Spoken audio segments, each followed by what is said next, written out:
दोस्तों DY चंद्रचूड़, जिनके लिए अब कहा जा रहा है कि जाते जाते रिटायर होते होते उन्होंने एक ऐसी गलती कर दी, या फिर ये कह ले कि एक ऐसी चिंगारी जला दी जिसकी जद में अब पूरा देश सुलगने के डर में है। दोस्तों, ये आरोप न केवल विपक्ष लगा रहा है बल्कि कई वरिष्ठ पत्रकारों ने भी अपनी वीडियो में लगाए कि DY चंद्रचूड़ ने ज्ञानवापी मामले में एक टिप्पणी कर दी और उनकी इस टिप्पणी को आधार बनाकर अब देश की अलग अलग निचली अदालतों में हर मस्जिद के अंदर, हर दरगाह के अंदर मंदिर तलाशने की ये जो भेड़चाल शुरू हो गई है, न जाने देश को कहां ले जाएगी, न जाने देश के जो सांप्रदायिक माहौल है उसको किस हद तक बिगाड़ देगी, न जाने देश में किस तरह का माहौल पैदा कर देगी। एक खौफ वाला माहौल लोगों के मन में बैठ गया है। अब इस पूरे के पूरे मसले में दोस्तों वो शख्स बोले हैं जिनकी बात सुनी जानी चाहिए, पढ़ी जानी चाहिए और समझी जानी चाहिए। दोस्तों, सुप्रीम कोर्ट के पूर्व जज जस्टिस RF नरीमन। दोस्तों, जस्टिस RF नरीमन के करियर भी काफ़ी लंबा रहा और सुप्रीम कोर्ट के वो भी जस्टिस थे और सुप्रीम कोर्ट के चंद्रचूड़ भी जस्टिस थे। हालांकि CJI को कुछ विशेष अधिकार होते हैं, लेकिन जब पीठ बैठती है तो सारे ही जज समान होते हैं। ऐसा नहीं होता है कि कोई पीठ बैठ रही है और उसमें CJI है और CJI ने कोई टिप्पणी कर दी किसी भी फैसले में तो उनकी बात का अलग वजन है। जैसे 5 जजों की पीठ है तो उसमें सर्वसम्मति से फैसला नहीं होता है, तो बहुमत के आधार पे होता है कि 3 जज जो फैसला देते हैं उसको एक तरह से फैसला माना जाता है। तो ऐसा नहीं होता है कि अगर CJI कोई बात बोल रहे हैं तो उसका वजन अलग होता है। जज सब बराबर होते हैं सुप्रीम कोर्ट में। तो जो अधिकार दोस्तों चंद्रचूड़ के पास थे सुप्रीम कोर्ट के जज के रहते हुए और जो जिम्मेदारियां चंद्रचूड़ ने निभाई, वही जिम्मेदारियां पूर्व जस्टिस नरीमन ने भी निभाई। और वो इस मामले में जो बात कह रहे हैं दोस्तों, देश में जो माहौल पैदा किया गया है हाल के दिनों में, निचली अदालतें जिस तरह से एक पेंडोरा बॉक्स खोलने की तैयारी कर रही हैं कि हर मस्जिद में, हर दरगाह के अंदर मंदिर तलाशने की जो एक जोर आजमाइश शुरू हो गई है। दोस्तों, उन तमाम जजों को एक तरह से आईना दिखाते हुए पूर्व जस्टिस नरीमन ने एक बार फिर से धार्मिक स्थल यानी कि विशेष प्रावधान अधिनियम 1991, जिसे हम प्लेसेस ऑफ वर्शिप एक्ट को कहते हैं, और उसको एक बहुत ही मजबूत आधार मानते हुए सलाह दी है तमाम जजों को। दोस्तों, जस्टिस नरीमन ने कहा कि देश के अलग अलग हिस्सों में हाइड्रा हेड्स की तरह सामने आ रहे विभिन्न मुकदमों में चिंता व्यक्त की उन्होंने और बताया कि बाबरी मस्जिद अयोध्या मंदिर मामले में सुप्रीम कोर्ट ने धार्मिक स्थल अधिनियम को विशेष रूप से बरकरार रखा और इसे धर्मनिरपेक्षता की पूर्णतः घोषित किया, जो संविधान की एक बुनियादी विशेषता है। मतलब पूर्व जस्टिस नरीमन भी बताते हैं कि जो फैसला राम मंदिर का आया था, जिसके बाद सुप्रीम कोर्ट ने फैसला दिया और उसके बाद राम मंदिर बना, उस फैसले को सारे जजेस पढ़े हैं क्योंकि वो जो प्लेसेस ऑफ वर्शिप एक्ट 1991 है उसी आधार में दिया गया है। आगे जस्टिस नरीमन कहते हैं दोस्तों, अयोध्या मामले में 5 जजों के फैसले जिसमें पूजा स्थल अधिनियम को बरकरार रखा गया, जिसको जिला जज और हाईकोर्ट जज के समक्ष अवश्य पढ़ा जाना चाहिए क्योंकि ये सुप्रीम कोर्ट द्वारा बनाया गया कानून है जो उस पर बाध्यकारी है। दोस्तों सोचिए, पूर्व जस्टिस याद दिला रहे हैं सुप्रीम कोर्ट के जज, देश की निचली अदालत जो जजेस हैं, जो इस तरह के फैसले दे रहे हैं, जो इस तरह की टिप्पणियां कर रहे हैं इस मामले में, उनको कि आप पढ़िए, जो राम मंदिर को लेकर फैसला दिया गया उसको पढ़िए और समझिए। यही नहीं दोस्तों, मस्जिद को ध्वस्त किए जाने वाले स्थान पर मंदिर के निर्माण की अनुमति देने वाले न्यायालय द्वारा अपनाए गए तर्क की आलोचना करते हुए न्यायमूर्ति नरीमन ने यह तक कहा कि इस मामले में न्याय का बहुत बड़ा उपहास है।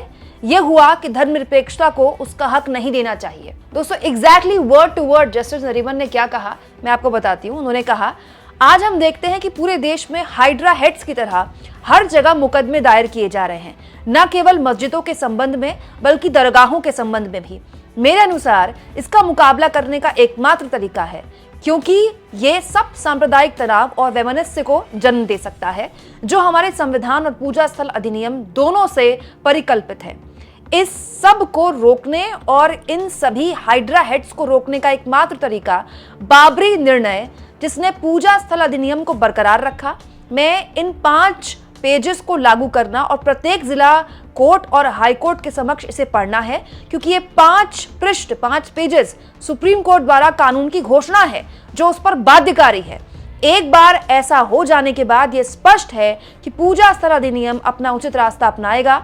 अगर अधिनियम को इस निर्णय के बारे में बताए अनुसार लागू किया जाता है तो यह आसानी से उन सभी हाइड्रा हेड्स को रोक देगा जो एक के बाद एक उभर रहे हैं। हाइड्रा हेड्स मतलब अलग अलग सिर लिए जो लोग उभर रहे हैं, जो इस तरह के मामले उभर रहे हैं, कहीं पर भी किसी दरगाह के अंदर मंदिर तलाशने की जोर आजमाइश, कहीं पुरानी जामा मस्जिद के अंदर मंदिर तलाशने की जोर आजमाइश, उसको बंद कर देगा ये पूरा का पूरा अभियान अगर ये किया जाए। क्या जो राम मंदिर का मामला आया, सुप्रीम कोर्ट ने जो फैसला दिया, पूर्व जस्टिस नरीमन कह रहे हैं कि इस 5 पेजेस के फैसले को सारे जजेस के आगे पढ़ना चाहिए, निचली अदालत के जजेस उसको पढ़ें, क्योंकि इस फैसले में दोस्तों प्लेसेस ऑफ वर्शिप एक्ट 1991 का पूरे तौर पर पालन किया गया है। यानी जस्टिस नरीमन जो हाइड्रा हेड्स शब्द का इस्तेमाल कर रहे हैं, वो इस बात को लेकर चिंतित हैं कि देश में सांप्रदायिक माहौल खराब हो जाएगा अगर ऐसा होता है तो।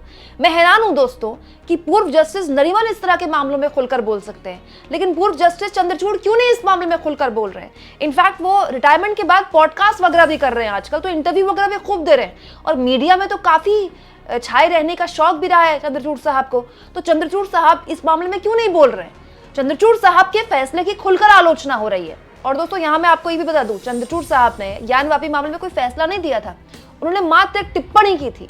उनकी टिप्पणी को आधार बनाया गया है, जबकि टिप्पणी तुरंत कानून नहीं बनती है, टिप्पणी टिप्पणी होती है। उस मामले में जो लिखित फैसला दिया गया है उसमें कहीं भी उस टिप्पणी का जिक्र नहीं है, लेकिन चंद्रचूड़ की टिप्पणी ही, क्योंकि वो सीजीआई थे उस वक्त, उसको आधार बनाकर एक हाइड्रा हेड्स पैदा किए जा रहे हैं देश के अलग अलग हिस्सों में।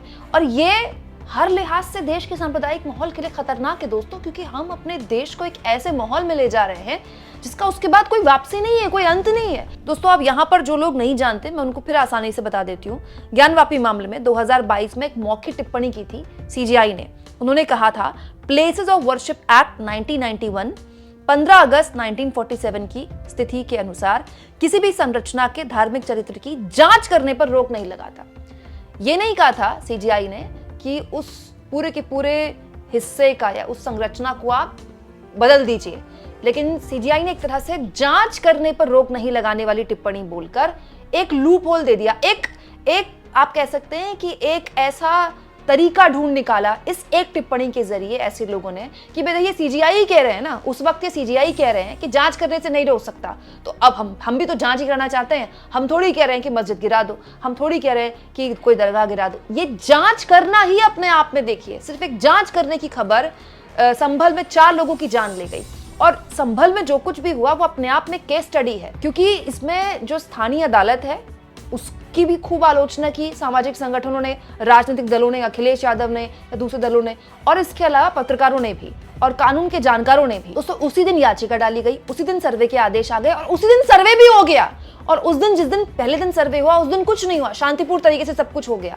उसके बाद दोबारा फिर ये सर्वे के आदेश आए कोर्ट द्वारा, फिर दोबारा सर्वे जब कराया गया तो पूरे नारेबाजी के तहत पूरा वहां वीडियो सबके सामने आप सबने देखा होगा।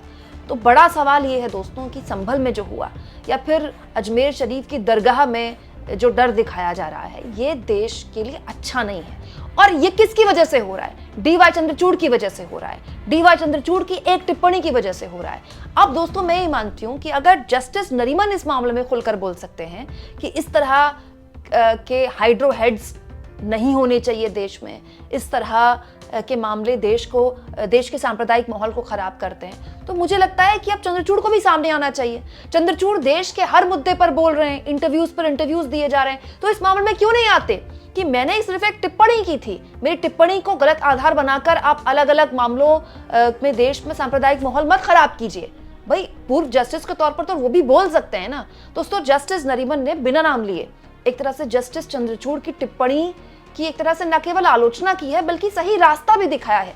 ये एक तरीका है, इसे कहते हैं समाज के सयाने लोगों का समाज को रास्ता दिखाना, समाज को प्रकाश दिखाना। और दोस्तों पूर्व जस्टिस नरीमन से बेहतर इंसान कोई हो ही नहीं सकता इस मामले में टिप्पणी करने का, क्योंकि चंद्रचूड़ जिस पद पर बैठे हुए थे, जस्टिस नरीमन भी उसी पद पर बैठे हुए थे। वो सीजीआई नहीं थे, लेकिन वो सुप्रीम कोर्ट के जज थे और चंद्रचूड़ भी सुप्रीम कोर्ट के जज थे। दोस्तों कानून की जानकारी जितनी चंद्रचूड़ को है उतनी पूर्व जस्टिस नरीमन को भी है। तो फिर अगर पूर्व जस्टिस नरीमन कोई बात बोल रहे हैं तो उसको संजीदगी से क्यों नहीं लिया जाना चाहिए? बड़ा सवाल यह है दोस्तों कि न केवल चंद्रचूड़ को आईना दिखा दिया पूर्व जस्टिस नरीमन ने, बल्कि देश के जो निचली अदालतों के जजेस हैं, जिस तरह से उनकी टिप्पणियां आ रही हैं, जिस तरह से उनके उनका रुख आ रहा है इस मामले में, उनको भी आईना दिखाया है कि आप एक टिप्पणी को आधार बनाकर जो बैक टू बैक सर्वे के आदेश दिए जा रहे हैं, सर्वे को हरी झंडी दिए जा रहे हैं, आपके पास 5 पन्नों का पूरा फैसला है। आप उस फैसले को पढ़िए जिसमें राम मंदिर का जो फैसला था दोस्तों, उसमें प्लेसेस ऑफ वर्शिप एक्ट 1991 का कहीं कोई उल्लंघन नहीं है। क्योंकि दोस्तों जब ये एक्ट बनाया गया था 1991, वो उसी दौर में बनाया गया था जब देश में इस तरह के आंदोलनों की आग से नुकसान हो रहा था, सांप्रदायिक सौहार्द खराब हो रहा था। तो संसद ने बैठकर इसमें चर्चा की और कहा कि देखिए इस मामले को अलग कर दीजिए, राम मंदिर के मामले को अलग कर दीजिए। इसके बाद 1947 के बाद भी जो भी मज़ारें या जो भी मस्जिदें जहां हैं उनकी यथास्थिति बरकरार रखते हैं, क्योंकि इससे देश में माहौल खराब होता है। लेकिन देखिए 1991 में संसद में जो एक कानून बनाया गया, सर्वसम्मति से बनाया गया, उस एक कानून को, उस एक एक्ट को एक तरह से एक टिप्पणी ने, चंद्रचूड़ की एक टिप्पणी ने किस तरह से उस कानून में लूपहोल दे दिया। अब उसके जरिए देश की अलग अलग अदालतों में अलग अलग इस तरह के मामले आ रहे हैं। दोस्तों ये 2 मामले, चाहे संभल का मामला हो या अजमेर शरीफ दरगाह का मामला हो, ये तो केवल शुरुआत है। जो राजनीति के जानकार हैं वो तो ये बताते हैं कि अभी ये जो पेंडोरा बॉक्स है ये अभी खुलने वाला है। और आप सोचिए कि अगर ये बॉक्स खुला तो न जाने देश के किस किस हिस्से में किस किस मजार और किस किस मस्जिद पर सवाल उठाए जाएंगे, और फिर क्या होगा हमारे देश के सांप्रदायिक सौहार्द का। आखिर देश में मंदिर मस्जिद की ऐसी राजनीति शुरू हो जाएगी जिसकी आपने कल्पना नहीं की होगी। मतलब 90 के दशक से भी खतरनाक माहौल एक तरह से पैदा करने की जोर आजमाइश की जाएगी। तो क्या ये किसके लिए अच्छा है? ये किसी भी समाज के लिए अच्छा नहीं है।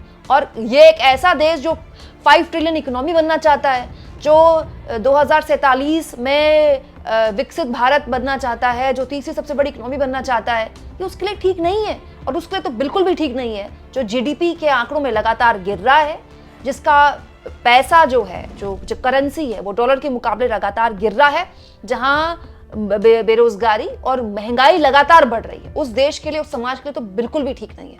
आपको क्या लगता है दोस्तों? अब पूर्व जस्टिस नरीमन की टिप्पणी सुनकर क्या चंद्रचूड़ सामने आएंगे? चंद्रचूड़ को भी सामने आकर बताना चाहिए कि हाँ, जस्टिस नरीमन सही कह रहे हैं और मेरी इस टिप्पणी को गलत तरीके से आधार बनाकर देश में ये हाइड्रा हेड्स ना पैदा किए जाएं। आपको क्या लगता है दोस्तों? कमेंट बॉक्स में जरूर लिखें और जितना हो सके चैनल को शेयर करें, सब्सक्राइब करें और थैंक्स और ज्वाइन के ऑप्शन से अगर आप चाहें तो कुछ आर्थिक मदद भी चैनल की जरूर करें।